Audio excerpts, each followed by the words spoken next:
Magandang araw po sa ating lahat at sa mga taga-subaybay sa aking Facebook page at YouTube channel. Bisitahin lamang po ninyo ang channel na ito upang pagpupulutan ng aral at kwentong pangkalusugan.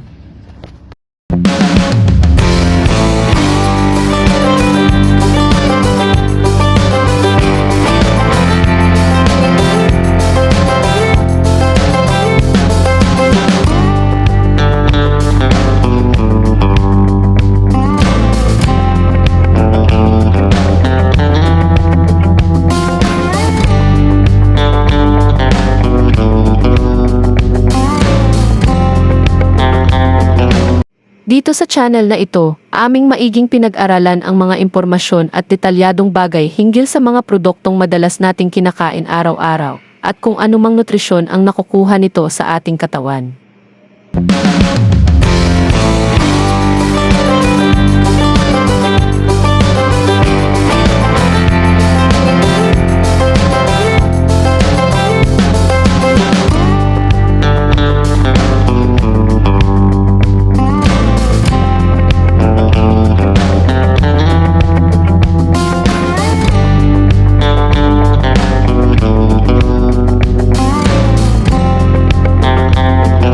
Sa paksa natin ngayon, ating alamin ang mahalagang produkto ng mga Muslim countries, ang pinakabansag at pambasang prutas ng mga taga-Middle East, ang kurma o tamar o dates sa salitang English.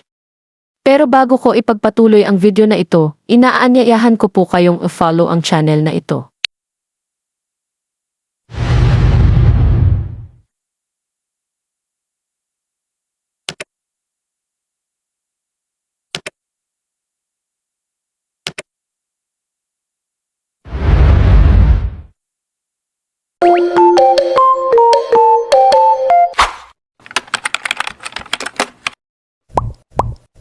Ano ang tamar or ang kurma?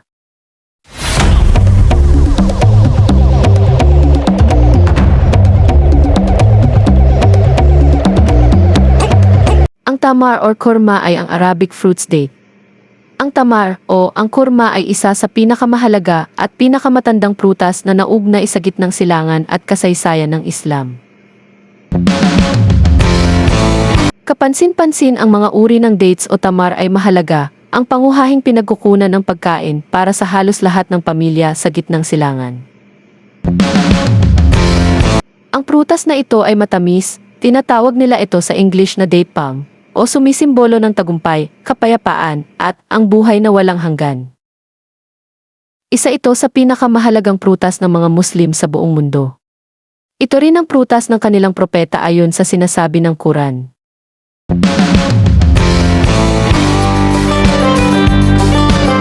Kung ating bubusisiin, isang mahabang talakayan ang ating bubuksan para dito sa kasaysayan ng prutas na ito.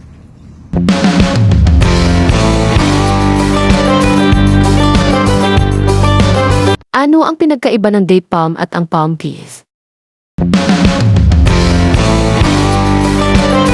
Kung iyong mapapansin sa itsura ng mga halamang iyan, halos walang pinagkaiba. Nagtataglay ito ng laki at liit sa kani-kanilang katawan at haba o taas. Similar ang mga punong ito sa coconut trees. Karamihan sa mga halaman sa loob ng pamilyang ito ay malaki at evergreen o luntyan, parang balahibo ang mga dahon, at nabubuhay sa subtropiko at tropical na klima. Ano ang benepisyo na makukuha sa pagkain ng dates or tamar? Mayaman ang tamar o dates sa fiber, minerals at vitamins na makakatulong upang mapawi ang constipation, diarrhea, at iba pang mga intestinal complaints. Ito din ay ginagamit upang gamutin ang sipon at lagnat. Nakakapagbigay din ng lakas sa katawan kapag ikaw ay nagpa-fasting. Madalas, ito ay kinakain tuwing Ramadan. Naway nagustuhan ninyo ang ating paksa ngayon patungkol sa national fruit ng Islam at sa kasaysayan ng tamar o dates. Kung gusto ninyo ang ganitong content, follow lang ang page na ito upang ma-update kayo sa susunod kong mga video. Don't forget to share and follow. Salamat!